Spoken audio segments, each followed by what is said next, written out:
Thank you very much. And remember, at the end of the day, I'm the reason you got a free bag of popcorn. So if I'd done nothing, you got a free bag of popcorn. I want to start off with two bold observations. Today's winning organizations move faster and are more successful than their competitors because they know more about the needs of their customers and consistently deliver a desired experience. That's one observation, so think about that. Seems obvious, but think about it. Second, the agility and intelligence these organizations possess is more often a direct result of successful, large-scale transformation. So, the title of what I'm doing here today is talking about speed plus intelligence wins, okay? Well, it's time to transform. Are you sure these are my most recent slides? Okay, all right. Well, all right. Most important person in the room today is the AV guy, as you've already seen. Okay, so for the rest of this discussion this morning, I want to talk about some of the factors that contribute to a successful transformation. And a lot of my examples are going to be business related, but I think they are equally, if not in some cases more appropriate for government agencies. So to start off, a transformation requires that an organization, any organization, understands its own, what I like to call, process anatomy. So if you look over on the bottom there, that little diagram or that little circle with the major things around it, it says buy, make, sell, deliver, and back office. Conagra is a food processing company, okay? It has a lot of brands. We'll talk about that in a moment. But above all, it's part of an industry which is consumer packaged goods. That little diagram, pretty much anything that happens in that industry and in most manufacturing companies today can basically be put into one of those balls. And if you notice, those balls are all interconnected because a transformed organization is an end-to-end process. Everything that happens in one impacts the other. So, simply put, Conagra buys a lot of things, billions of dollars worth of stuff and services, transforms those into process through a development process, and makes things so that we can sell them and then deliver them to our customers and account for and administer it through a back office. Everything we do about transformation relates to that, and everything we do as a company relates to that. The second thing that has to be known is your constituency. You have to know something about the customer or citizen, in some cases, that you serve in order to best make that experience what they want it to be so that you can become successful. And third, knowing all of that, if you're ready to transform, you need to take action. And that's where it gets a little bit more difficult. If you look at these two quotes, the first one is from Mark Zuckerberg, the second one is from Thomas Edison. It really talks about how it's hard to get started sometimes. Everyone knows moving fast enables us to build things and learn faster. But a lot of companies are saddled with layers of management, specifically layers of middle management, that don't want to take too many risks, okay? They don't like to make mistakes. The idea of you never break anything, you're probably not moving fast enough, is a new concept that more startups tend to have than existing companies. One of the things that needs to change or needs to be set at the onset of any kind of transformation is more like what Thomas Edison says there. When he fails, he finds another way not to do something which contributes to becoming more successful. Everybody's under pressure, okay? the pressure often is the reason for the transformation. But there's natural barriers that are there. And I think they may be there as much in government or maybe more in government than they are in the private sector, because everyone is being pushed for better results. Organizational wiring is not there. I talked about the layers that sometimes bog down any kind of major change. Everyone wants to be safe, secure, and right, yet at the same time, all of your customer expectations are rising. Everyone wants the things to move at the speed of thought.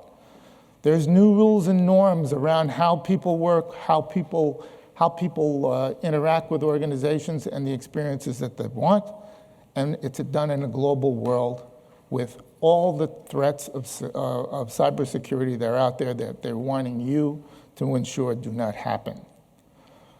So, a long time ago I read a book. It was called 5 Frogs on a Log. And it starts off with a riddle. There's 5 frogs on a log. 4 of them decide to jump off. How many frogs are left on the log? And oddly enough, the answer is 5, because making a decision to do something is not the same as doing it. Now, rapid change is all around us. The need for rapid change is all around us, be it private or government. And the need for speed is bringing leaders, like all of you, closer to an inflection point. So if you look at your organization, it's existed over a period of time and it's had a degree of relevance. And you're sitting here as the decision maker, looking at your processes, looking at yourself, looking at your customers, and there's an inflection point. And it basically says, do I stay the course or do I transform? Well, it's pretty obvious to most people, and then you saw a number of companies with Brian's slides that have changed things, that there's a major performance gap between those who choose to transform versus those who change the course. So let's look at some of the winners. Apple, which was essentially a technology company, also chose to be a record industry disruptor through the delivery of iTunes. Uber is now the largest taxi cab company in the world with no taxi cabs. Airbnb, the largest hoteler in the world, yet owns no properties or hotels. Amazon, which started as a book company, is the largest retailer in the world, largely perhaps the largest company in the world. Okay, those are the winners. Those are the people who continue to transform, disrupt everybody else, and stay ahead of their competitors. Now, a lot of people have chosen to stay the course. A lot of people have basically chose incremental change. A lot of people have toward continuous process improvement as their only form of transformation. Let's look at some of those companies.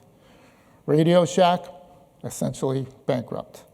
Nokia, which led the most quality phone for probably most of the 1990s, rendered completely irrelevant. Blockbuster. There aren't any more Blockbuster stores since they closed the one in Alaska last month. Kmart, eventually bought by Sears. Sears was once the most disruptive, largest retailer in the world, essentially all bankrupt. Well, what happened? They didn't adapt, they didn't transform, they fell behind the time, they became irrelevant. Okay.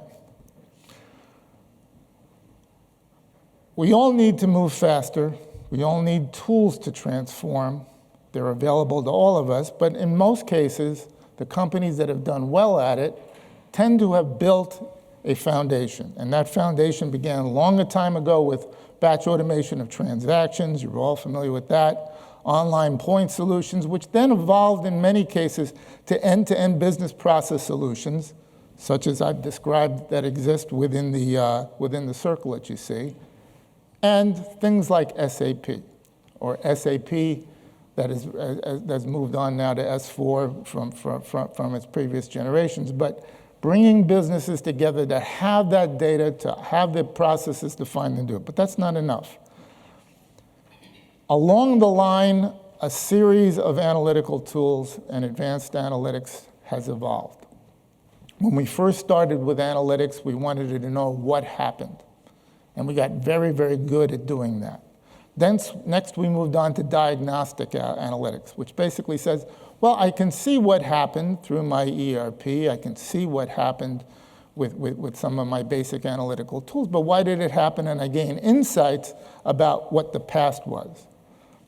That's still not enough for major transformation today. Today, major transformation still requires not only a look at the past and an understanding of the present, but really saying what's going to happen. And that comes through the use of predictive analytics, which today already is evolving to what are prescriptive solutions to say, I know what's going to happen, or I have a good idea of what's going to happen.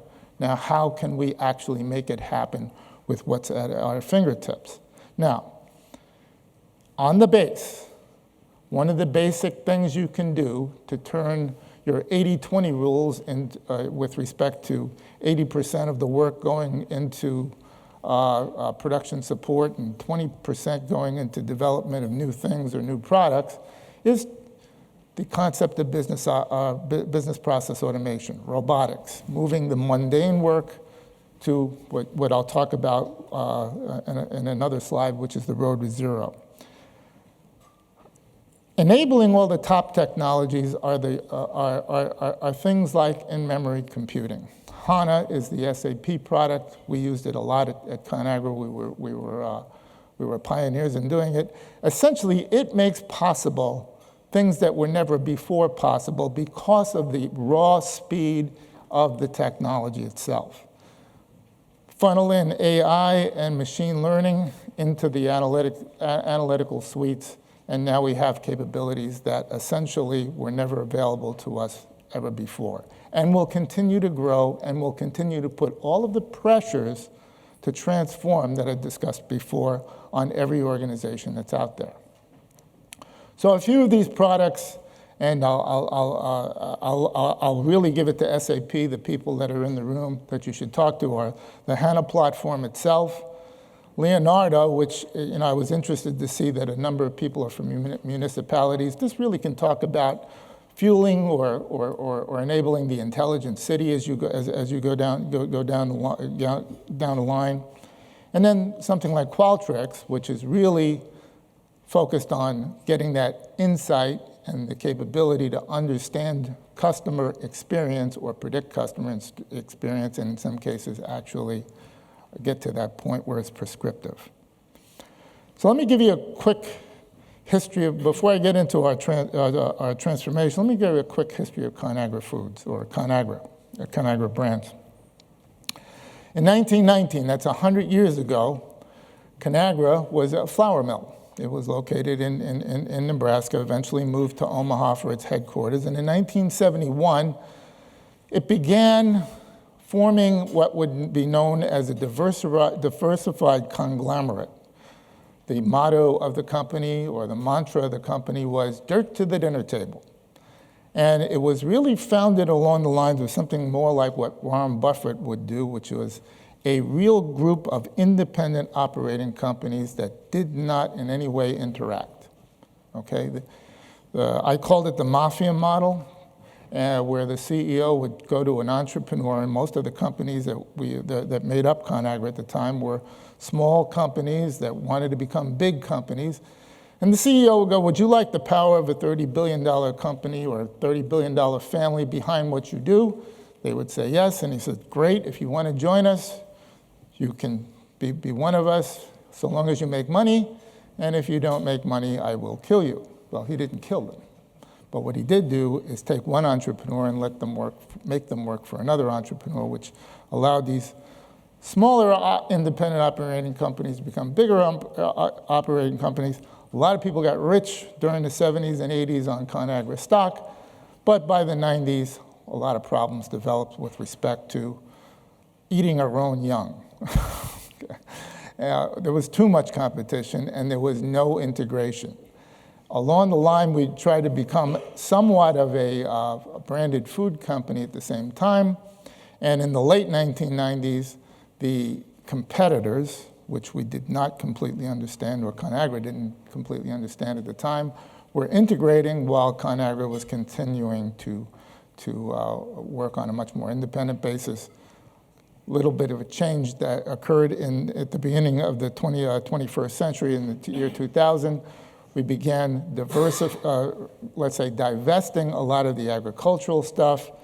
By 2009, we were largely gone with the agricultural stuff, but made a big decision to go with what was perceived to be a trend in buying, and consumers buying food, which was that they would like private brands. By 2010, there was a crash in the private brand market. We had bought a company called Roll Corp out of St. Louis. We were at the time the largest producer of private brands and branded foods in the US. And then we got into trouble. So that sets the stage. That's the first 96 years of our existence. Now, a lot happened in those 96 years, but let me go with what happened since. So we moved from a holding company to an operating company, and we're sitting in 2015. So in 2015, we get a new CEO. At the same time, what we would call activist investors, poised for a hostile takeover, get seats on the board. And the decision is made that if we were to be acquired in a hostile fashion, what would happen? Why don't we do that as a transformation of our company to ourselves? So what ensued over the next 15 months is that we took essentially our largest food service company, spun it off. We sold at great risk the Roll Corp company. We decided to do a $300 million cost reduction study, which exercise that I actually was given the responsibility to run. So we formed shared services. I was given shared services. So at that time, I had 3 jobs. And we moved through what was a very interesting transformation that ultimately then gave us an opportunity to fund the development of our new trade system, go to market in a different fashion, and then poise ourselves to not just be what was an operating company, but a pure play branded company, which then enabled us to buy more companies like Tenacity, which gives you Bigs and Dukes, more treat companies like what's on your table with Boom Chicka Pop. We were able to buy some breakfast companies. We further divested some of the interests we had in Canada, and essentially completed the purchase of what was Pinnacle Foods, which is a company that was based in New Jersey, which I'll show you some of the brands that they have. Bottom line is, in 15 months, we undid what was done in 96 years to become the company we are today, which looks like this. So all of these brands are Conagra Brands. All of these brands are profitable brands. More of these brands are relevant to the experience desired by customers. So the one sitting on the table today, you'll notice is all natural, it's gluten-free, yet it is a snack that people can enjoy. Likewise, within our frozen food segment, we have ethnic foods, we have natural foods, we have vegan-type foods. We also go all the way down to the basic things like Slim Jims, which are a little bit more, let's say, devilish in terms of what they were. Bottom line is, Conagra is completely different today than it was even 5 years ago, okay? So that's the kind of transformation, that's the kind of speed that is required in order to not only to be more profitable, not only to be more efficient, not only to grow, but in our case, to even survive. Now, as the head of shared services, I had some other challenges ahead of me. How do you move your shared services or your back office organization at a speed commensurate with that kind of change? So we viewed our goal was to implement tools, implement the expertise, come up with a global delivery framework to provide lean, customer-focused, business-aligned, and secure solutions for today and tomorrow. Now, if we did not have those scalable integrated solutions, had we not already made some investments in the types of analytics that I talked about and done end-to-end process design prior to the start, we probably wouldn't have been able to do it. But we then added global security, much more auditability in terms of all the shared services we took on, and came up with some infrastructure solutions that were more dynamic than a fixed data center, and some lean methodologies. Now, if I look at it from a standpoint of the organization that I had to transform, the first thing we looked at was we would take a much more collaborative approach with working internally, working externally with our customers, so we would be much more directly involved with customers like Walmart or Target, et cetera. We'd cater to the needs from an IT perspective of what a mobile workforce demanded. We worked with our partners like SAP more closely and began to connect directly to consumers. So if you think about Conagra, the customer is Walmart, the customer is Target. Now we would begin to better understand, gain better insights about our consumers, feed our marketing group, which would then hopefully generate more sales, and then begin that cycle even more. We would augment ourselves with better analytics, so again, better exploitation of HANA systems like our trade promotion system, which was co-developed with SAP and then made available to the rest of the world. Managed services, we had partners like Infosys, Genpact, and others that we would move work to. Moving to robotics, even in the office space, not just in the manufacturing space. And the use of machine learning to take away the rote type of work we talked about. And begin to move, again, that 80% behind us. So that I came up with this little thing along with Genpact to talk about this concept of shifting mundane work to the left.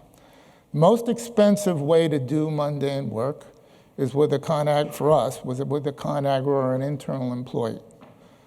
It was a little bit cheaper to outsource it, but it was even cheaper, or let's say cheaper, and in most cases, more effective to get it to the point where it was completely automated and robotized, so that you would have consistent 24-hour churning and much more productivity at absolutely, almost in some cases, no cost. That road to zero and automation gives your staff a challenge. So here's the first challenge. Well, what about me? What's going to happen to my job? Well, the jobs we had left, or the ones that stayed with Conagra, were all pushed towards what you see in that little light bulb there, the creative side. What do you do with robots? How will we automate? What will we attack next? The most exciting parts of jobs were kept. The most mundane jobs were pushed away. Now, this gave us predictive lower costs to run our operations, so that's the 80% that most organizations deal with, and variable costs that we could apply to that 20% and get better results, meaning better profitability, better efficiency, better growth. Moving from what was essentially, let's say, 60, 70% mundane for most of our workforce, to that 20%, which is the exciting work, gave us a human factor that deals with what most change curves can't necessarily manage. Our required shift looked like this. We went from very siloed measurements. How well do I do an accounts payable transaction? Or what's the cost of this customer service request? To a global service delivery, looking at things end to end. We went from a transaction focus to a service management focus. We went from a build and maintain organization to an automation organization, or really an innovation organization. We went from reporting, providing data, to true analysis. We moved from continuous process improvement, and we were very good at that, to service innovation and rapid transformation of everything we did. We moved from fixed costs to variable costs, and we moved from a focus on saving money, which Conagra was usually pretty good at, to how do I save money but use that money to enable growth. Our goal then became bring speed to the organization via exploitation of all the technology at our disposal and the use of those end-to-end processes. There's a lot of representations in literature and business literature and management literature about the change curve. A lot of them they look like this. I like this one. This one is published by the Main Event Management company out of Dallas. They teach a course called Modelnetics. What I like about it is you have results on one curve and time on the other, and that's pretty consistent with most representations of change. But this one basically talks about productivity, which is the number that most people like to talk about, but there's another dimension to it, and it really deals with the attitude of the people that are being changed. And it does point to the fact that there's a valley of despair. So if something is going to change, there's usually a downturn in productivity, but that has a corresponding downturn in attitude. And at some point in time, there's a valley of despair that's reached. Now, the green arrows talk about up pressures that we have to provide as management, and the down things that are the red arrows, they talk about down pressures that you have to minimize. And ultimately, if you guide the organization and people through it correctly, there's a productivity and attitude level that is reached. So it's consistent with most of what you've seen about a change curve. But I like the way the fact that it really points out the two dimensions of that. Now, let's talk about those two dimensions in terms of how you really do this in a rapid transformation environment, because it's not likely you have one change going on. So in today's world, it's not one big change curve. It's change curve on top of change curve on top of change curve on top of change curve. What we used, what I'm very partial to, are two methodologies that really changed the way we did our work within shared services and IT, that one dealt with organizational change and one dealt with project management. But the fact of the matter is they had to be completely joined. So the first one is ADKAR, and the version of ADKAR I like comes from ProSci, which is a provider, and you can look them up. But ADKAR recognizes a number of different things about change management. Change management is often thought about if you're doing a major project or you're doing a major transformation. Let's get the HR people, let's get the communications people, let's have them write up some really good stuff, make some nice posters, maybe even make a nice video, send it out, we'll get some trainers in, and we're done with change management. Wrong. Awareness, which is what that is, and we do that very well in most cases, most organizations, that's part of the process. You have to create a desire, and you actually have to manage and measure how much of that desire each person or each entity has, because change is done one individual at a time. So ADKAR talks about how you do that. The knowledge side is the training, but oftentimes the training ends unto itself.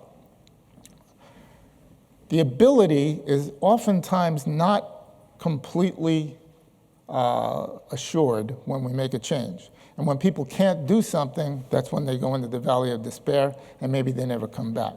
So again, measurement of that ability, and then reinforcement. A lot of times we would put a change into a plant. Plants run 3 shifts. The change guy or the lead guy or the super user we have on 3rd shift, his biggest desire was to get promoted to 2nd shift, and once he left, nobody in the 3rd shift ever knew how to use the system, and then they would go back to doing things the way they did. Reinforcement says, let's manage that. Reinforcement also says, let's work with HR to say, what's going to be the impact of this change on a job description? It says, let's work with our our user partners to say, how do we make the people who really adopt the change the people who are the leaders of the future? Now, at the same time, you want to have Agile. Most of you are familiar with that methodology in terms of development.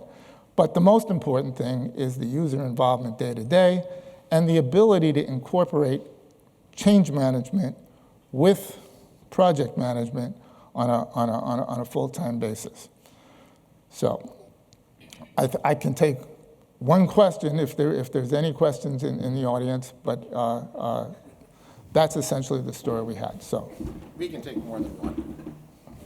24 seconds. That's okay. Any questions for Gerrit? Nope, still drinking. Okay. Well, thank you very much. Thank you very much.